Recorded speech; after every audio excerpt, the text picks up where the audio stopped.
আসসালামু আলাইকুম। ক্রিয়েটিভ থিঙ্কিংয়ে আপনাদের সবাইকে স্বাগত জানাচ্ছি। আমি রিফাত ফারজানা। আজকে আপনাদের আমি তৈরি করে দেখাবো নকশি কাঁথা ডিজাইন। চলুন নকশি কাঁথা ডিজাইন করা পদ্ধতিটি দেখে নেই।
আশা করি সবার ভালো লেগেছে।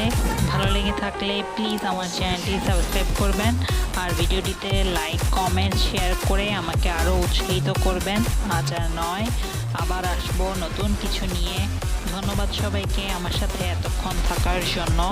ভালো থাকবেন, সুস্থ থাকবেন। আল্লাহ হাফেজ।